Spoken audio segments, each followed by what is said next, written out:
YouTube, this is the Fat Health Teacher. I haven't done a video in a while. It looks like my equipment is working again, and I'm hoping that I got the sound stuff figured out. But the main reason I wanted to do this video is because it is currently 5:30 in the morning. I've been awake for a couple of hours, and the several hours of sleep that I had prior to that was not particularly restful. My entire body is tense. I'm on edge. My anxiety is not quite through the roof in that I can mostly handle it, but I feel that I need to document my thoughts and feelings on what's going on to not forget, because I think it's really important that I not forget what I am feeling right now. Without going into a whole lot of details, I will say that there was a murder in our community. It was a 10-year-old girl. It was at the hands of her mother's boyfriend. Drugs were involved, and it was incredibly disturbing. Not that other murders aren't disturbing, but this one particularly so. You'll see pictures of this girl all over the internet, and she looks so happy and peaceful. And then to think about what happened to her it's incomprehensible. And I find that this is hitting particularly close to home because of the drug that was involved, which was meth.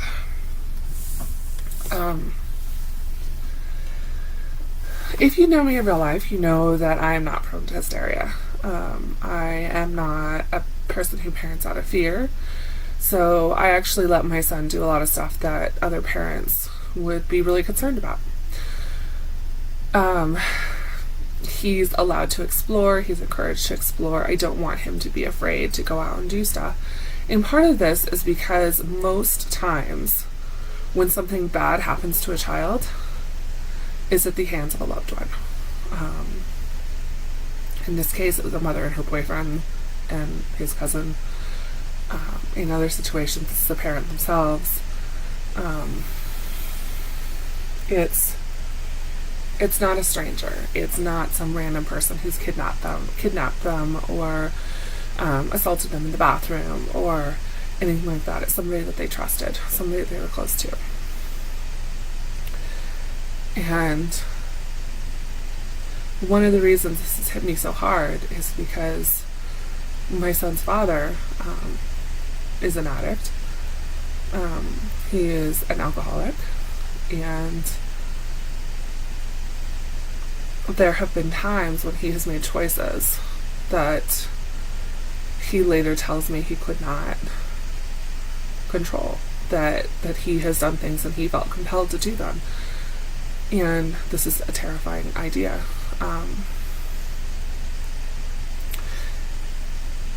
He has been pushing for unsupervised visitation, for unfettered access to his son, and I have resisted with every fiber of my being. This means that it has been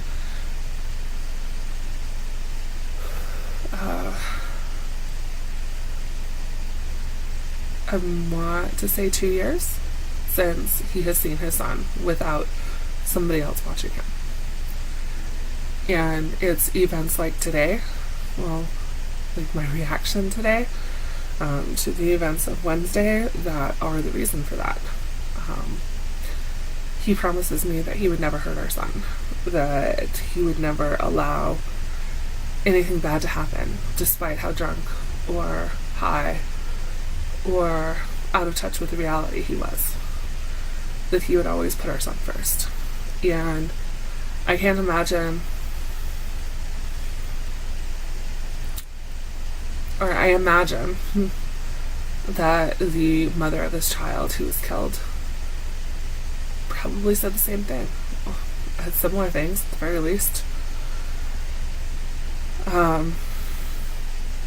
I've stayed away from the news. I haven't read a whole lot about what happened because it is too disturbing. But from what I can tell, the mother was thought to have been a former addict. She'd been holding down a job, she'd gotten her life together, and she had been given some sort of visitation or custody or something, and he was unsupervised, and this is what happened. And with meth, this is one of those things where it just, the turnaround on it is so fast. I mean, I've talked about the recidivism rate before, 93%, which is insane. But you can go from zero to crazy and so quickly that it can't be detected.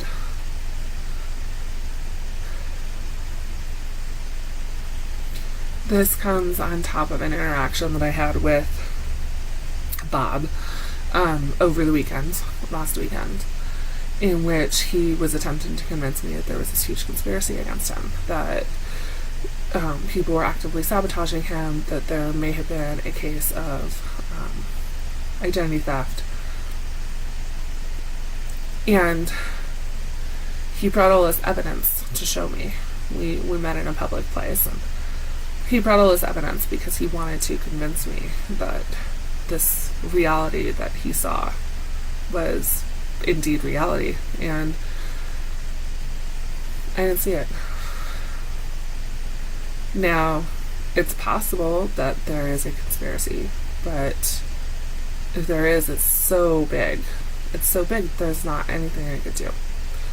The other possibility is that he has just gone crazy. He swears that he was sober when he was talking with me. He swears that he hadn't been using. But I don't want to believe that he was sober, because the idea of him having that level of pure apparent irrationality while sober, while clean,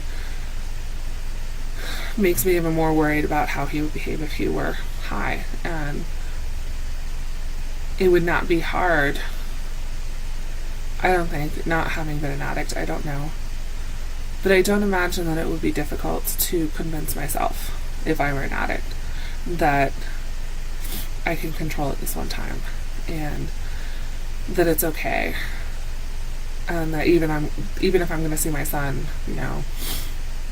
tomorrow, it's okay for me to use tonight because I'll be clean by tomorrow. I don't get how it works, but the fear is real. The fear is intense. The summer before last, Bob abandoned his apartment and he asked me to help clean it out. And this is actually one of the reasons that I'm documenting, because I try to forgive and forget. I try to move forward, and I try to put things behind us. And I try to do that in part because Bob is still my son's father. And I feel like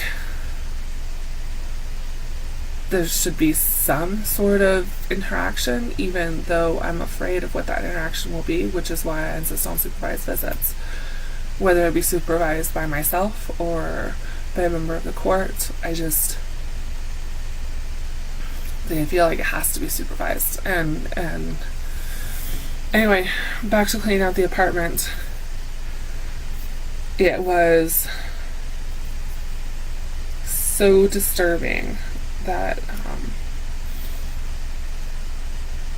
when I went in and first looked around, it made me so sad.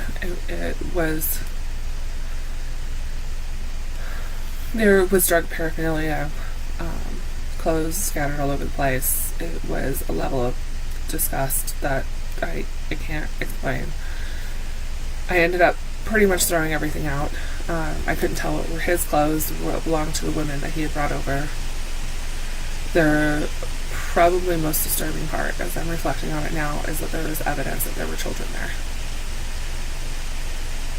That there were children in what was essentially his meth den. That there were children involved when he was doing his party and play stuff.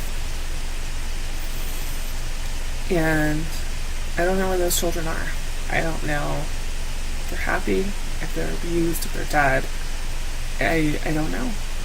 I don't know anything. And the idea that my son could have been over there had I said, oh, well, yeah, you've been sober for a month, I'll let him come over, disturbs me. The idea that if his dad appears to get his act together and is able to get some form of shared custody, that this type of thing could happen terrifies me.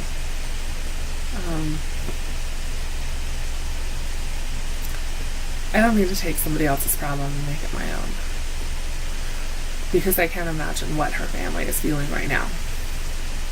I know the community is outraged and they're pissed off, and a lot of people are calling for her murder.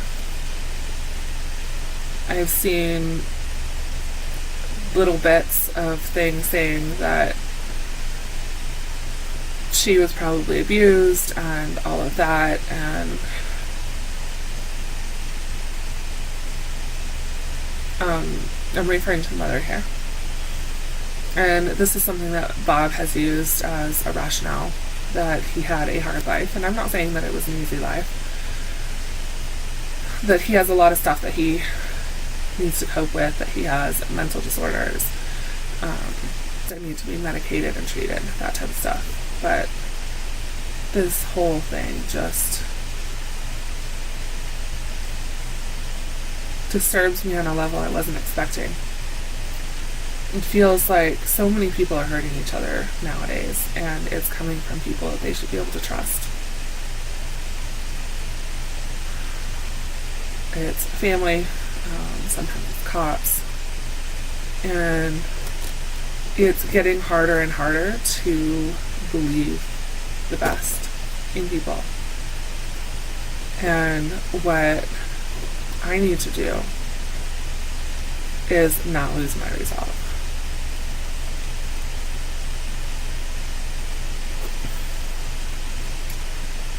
I am worried that if I get complacent with regard to his father, something like this will happen.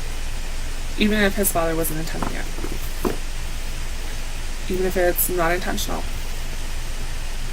I am terrified, absolutely terrified that something like this will happen.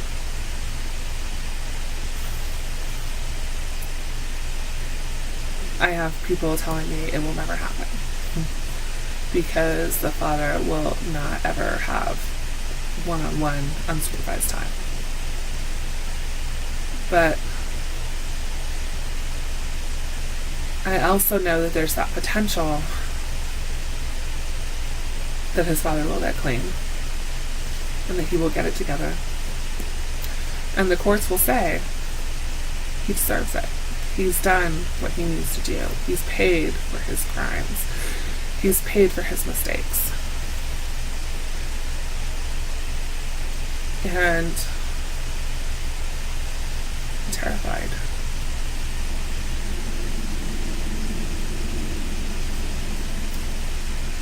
I don't want him to be hurt. I don't want our son to be hurt. And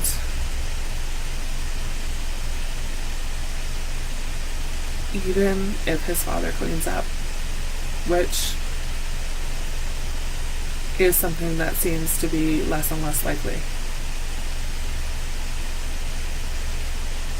it's one smoke away. One drink before he starts that downward slide,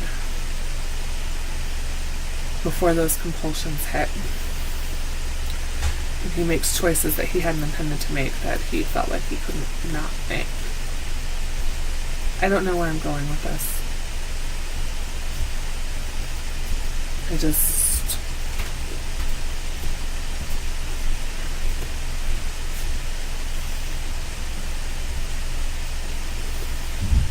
I'm scared. And I want my son to be safe. I want him to be happy and to be able to explore and to learn and to grow into an adult who is productive and successful, however he chooses to define that. But he doesn't have to be a doctor or a lawyer, but I want him to be doing stuff that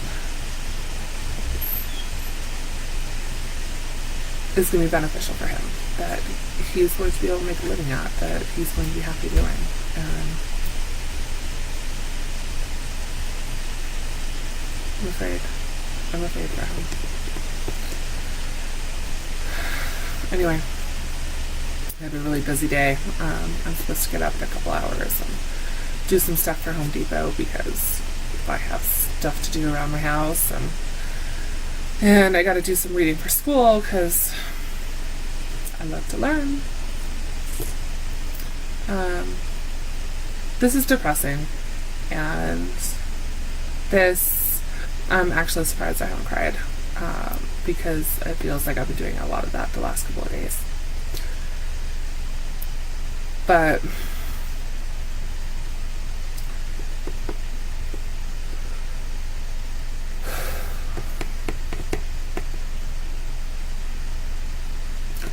if you are dealing with an addict, if you've got an addict in your life, hang in there.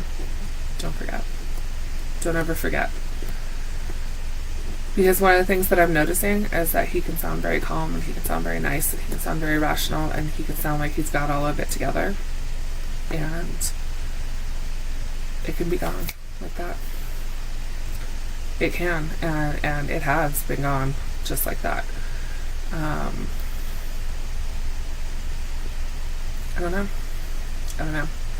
I fear that he will be able to hold it together long enough to convince judges and social workers and stuff like that he deserves to see his son, and that he deserves to see his son without supervision. And that terrifies me. And I don't know what I'm going to do. I don't know what I can do other than have my lawyer fight his lawyer,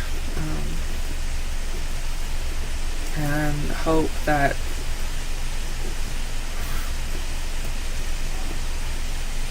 I think this is the part that's the most terrifying, is that I was thinking, okay, so if he ever gets unsupervised visitation, make sure that my son has a way to contact me if something happens, right? Whether it be like, spy watch that can make calls, or actually giving him a cell phone or something along those lines. And you know what? This girl was 10. She's killed on her birthday. She was old enough that she could have made a phone call, that she could have run away, maybe, and she didn't. I don't know why, but I suspect that things happened before she even realized what was happening, because she trusted these people. And my fear is that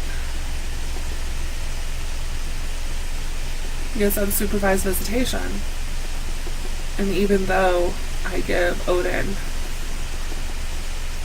these resources to make sure that he can get help in case things start to get dangerous, that, like this little girl, it'll be too late.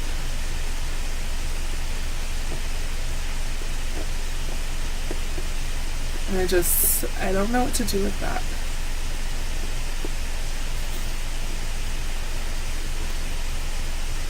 Because I don't want anything to happen to him.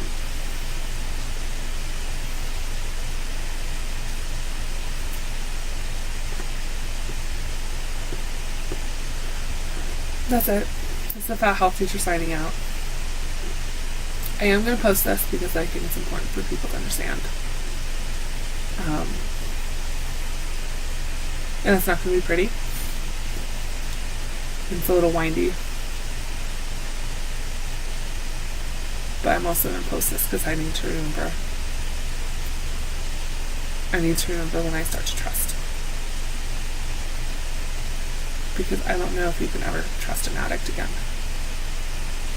I don't know if it's possible. Because at some point an addict loses control. And they will tell you that.